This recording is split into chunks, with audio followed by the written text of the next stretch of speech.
Hello friends and welcome to learn easy. दोस्तों, भारत के महान व्यक्तित्वों की श्रृंखला का ये आज का हमारा 5वां पार्ट है। इसके पहले हमने महात्मा गांधी जी, पंडित जवाहरलाल नेहरू जी और लाला लाजपत राय जी जैसे महान व्यक्तित्वों की चर्चा अपने महान व्यक्तित्व की श्रृंखला में की है। और आज इस वीडियो में हम चर्चा करेंगे राजा राम मोहन राय जी के बारे में। भारत का महान व्यक्तित्वों की श्रृंखला में इस वीडियो में हम चर्चा करने वाले हैं राजा राम मोहन राय के बारे में। तो आइए शुरू करते हैं राजा राम मोहन राय के व्यक्तित्व को। और आगे बढ़ने से पहले अगर आपने हमारे पिछले वीडियोस मिस किए भारत के महान व्यक्तित्वों की, तो उनकी लिंक इस वीडियो के डिस्क्रिप्शन में जाकर प्राप्त कर सकते हैं। रेगुलर अपडेट्स पाने के लिए चैनल को जरूर सब्सक्राइब करें, वीडियो को लाइक करें और अधिक से अधिक शेयर करें, जिससे अधिक छात्र इसका लाभ प्राप्त कर सकें। तो आइए शुरू करते हैं और बात करते हैं राजा राम मोहन राय के बारे में। सबसे पहले बात करते हैं कि किन किन उपाधियों से नवाजा गया है। हम जीवनी में आगे बढ़ने से पहले क्या क्या उनको कह के संबोधित किया जाता है, जो राजा राम मोहन राय जी हैं उनको किन किन उपाधियों के नाम से जाना जाता है, तो उस पर एक नज़र डालते हैं। तो राजा राम मोहन राय को आधुनिक भारतीय समाज का जन्मदाता कहा जाता है। जो आधुनिक भारतीय समाज है, इसकी जो परिकल्पना की गई, या फिर ये कह सकते हैं कि इसका जो मुख्य जन्मदाता जो कहा जाता है वो राजा राम मोहन राय को कहा जाता है। क्यों कहा जाता है? क्योंकि इन्होंने ही जो वर्तमान में हम भारतीय समाज में जी रहे हैं, जिन कुरीतियों को छोड़कर, जिन कुरीतियों से हम ऊपर आकर जी रहे हैं, तो उसकी जो परिकल्पना की गई थी वो राजा राम मोहन राय जी के द्वारा ही की गई थी। साथ ही साथ इन्होंने ब्रह्म समाज के संस्थापक जो स्थापना की थी, तो ये ब्रह्म समाज के संस्थापक, भारतीय भाषी प्रेस के प्रवर्तक, जन जागरण और जो सामाजिक सुधार आंदोलन के प्रेरता तथा बंगाल में नव जागरण युग के पितामह कहे जाते हैं। तो इन उपनामों के द्वारा या फिर इन उपाधियों के द्वारा हम राजा राम मोहन राय जी को जानते हैं। तो आइए आगे बढ़ते हैं और बात करते हैं संपूर्ण जीवन परिचय की। सबसे पहले बात करते हैं जन्म की। तो जो राजा राम मोहन राय जी का जो जन्म हुआ वो बंगाल में 1772 ईस्वी में हुआ और ये एक ब्राह्मण परिवार में इनका जन्म हुआ था। तो राजा राम मोहन राय जी ब्राह्मण परिवार में जन्म लेने वाले व्यक्ति थे, जिनका जन्म बंगाल में 1772 ईस्वी में हुआ था। इनके पिता एक वैष्णव थे, जबकि माता शाक्त परिवार से संबंध रखती थी। पिता की बात आती है तो वे वैष्णव थे, वैष्णव धर्म के प्रवर्तक थे, प्रवर्तक बोल रहा हूँ, उपासक थे, और माता शाक्त परिवार से संबंधित थी।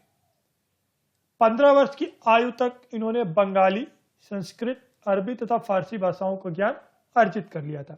मतलब बहुत ही अल्प आयु में ही इन्होंने अपने ज्ञान का जो क्षेत्र था वो बढ़ा लिया था और कई सारी भाषाओं की जानकारी इन्होंने हासिल कर ली थी, जिसमें बंगाली, संस्कृति, जो संस्कृत, अरबी और फारसी भाषाएं मुख्य रूप से थी। 17 वर्ष की अल्प आयु में ही वे मूर्ति पूजा के विरोधी हो गए और वे ईश्वर की एकता में विश्वास रखते थे और सभी प्रकार के धार्मिक कर्मकांडों के विरोधी थे। ऐसा क्यों था? क्यों इन्होंने 17 वर्ष की आयु से ही मूर्ति पूजा का घोर विरोध आरंभ कर दिया और जो धार्मिक अंधविश्वास और कर्मकांड थे उनका विरोध स्टार्ट कर दिया? इसका मुख्य कारण यह था कि जो इन्होंने तर्क दिया, राजा राम मोहन राय जी ने जो तर्क दिया कि मूर्ति पूजा के विरोध का जो तर्क दिया, या फिर जो धार्मिक कर्मकांड के अंधविश्वासों का जो तर्क दिया, वो ये दिया कि वेदों में किसी भी जगह पर मूर्ति पूजा का या फिर इन सब चीजों का उल्लेख नहीं किया गया है। वेद नहीं कहते हैं कि इस प्रकार के जो कर्मकांड है वो करें। तो वेदों को आधार मानकर उन्होंने मूर्ति पूजा का विरोध मुख्य रूप से किया। साथ ही साथ अपने विचारों को उन्होंने लेखों तथा पुस्तकों में प्रकाशित करवाया। जो इनके विचार होते थे, जो इनके मन में भावनाएं उठती थी, जो ये सोचते थे, तो ये अपने विचार लेखों और पुस्तकों के माध्यम से जन साधारण तक पहुंचाते थे। चूंकि ये विरोध था इनका धार्मिक पूजा के, इसी के चलते हिंदू और ईसाई प्रचारकों के साथ इनका काफी संघर्ष हुआ। साथ ही साथ परंतु जितने भी इनके विरोध होते रहे, इन्होंने कभी भी हार नहीं मानी और निरंतर अपने जो विचार थे वो जनता के बीच रखते रहे और कुरीतियों का विरोध करते रहे, जिसका बाद में ये नतीजा निकला कि इन्होंने जो हिंदू कुरीतियां थी उनसे परे हटकर एक नया समाज, ब्रह्म समाज की स्थापना की, जिसकी चर्चा हम आगे करेंगे। अब बात करते हैं अन्य महत्वपूर्ण बिंदुओं की।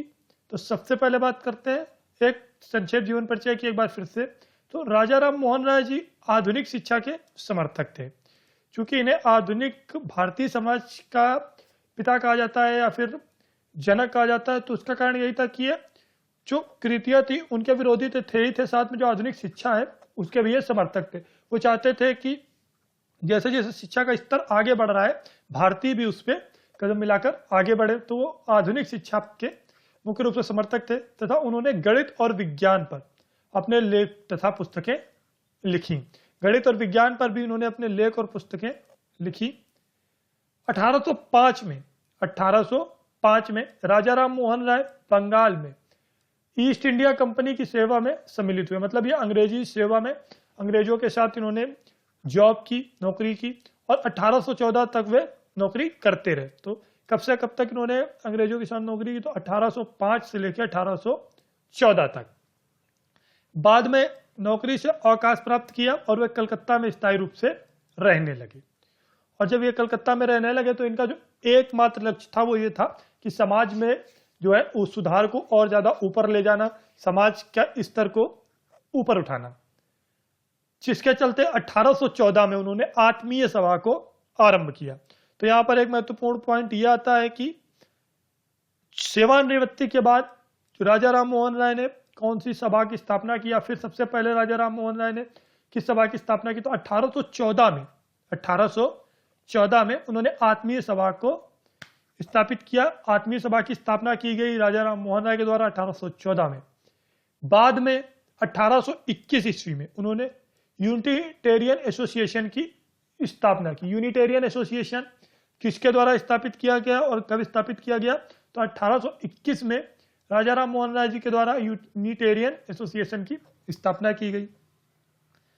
बाद में हिंदू समाज की कुरीतियां, जिनके वे घोर विरोधी शुरुआत से रहे थे, और उनके विरोध का सामना करते हुए उन्होंने 20 अगस्त 1828 को ब्रह्म समाज की स्थापना की। एक नए समाज ब्रह्म समाज की स्थापना की। कब की? 20 अगस्त 1828 की। और क्यों की? तो इसका जो मुख्य कारण था वो यह था कि जो हिंदू धर्म में व्याप्त कुरीतियां थी उनके विरोध के चलते हुए इन्होंने एक नए समाज की स्थापना की जो ब्रह्म समाज कहलाया।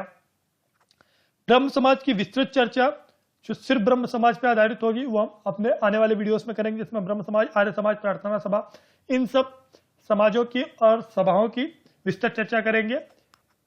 आगे बात करते हैं। 1831 में एक विशेष कार्य के संबंध में दिल्ली के मुगल सम्राट के पक्ष का समर्थन करते हुए ये इंग्लैंड भी गए। इंग्लैंड कब गए? 1831 में। अब आगे बात करते हैं समाचार पत्रों की स्वतंत्रता के लिए इन्होंने जो प्रयत्न किए उस पर एक नजर डालते हैं। तो जो समाचार पत्र थे, राजा राम मोहन राय ने समाचार पत्रों की स्वतंत्रता के लिए बहुत ज्यादा संघर्ष किया। आधुनिक भारत में जो स्वतंत्रता काबिज है तो उसमें कहीं ना कहीं शुरुआती योगदान राजा राम मोहन राय जी का अहम रहा। राजा राम मोहन राय स्वयं एक बंगाली पत्रिका संवाद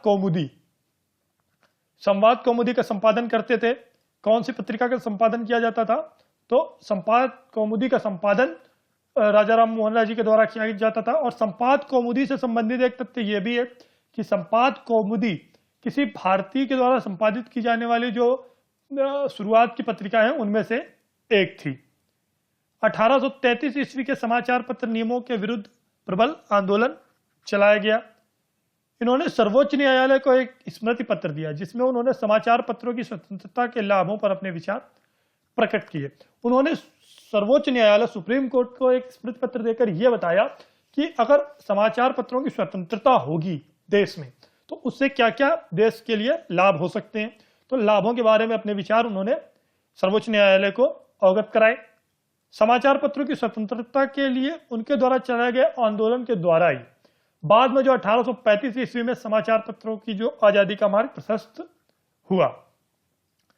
अब बात करते हैं सती प्रथा के विरुद्ध अभियान और सफलता की।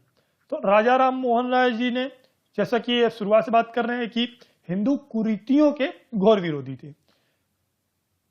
इन्होंने सती प्रथा के विरुद्ध निरंतर आंदोलन चलाया। सती प्रथा जैसा कि शुरुआत में बहुत ज्यादा व्याप्त थी भारतीय समाज में।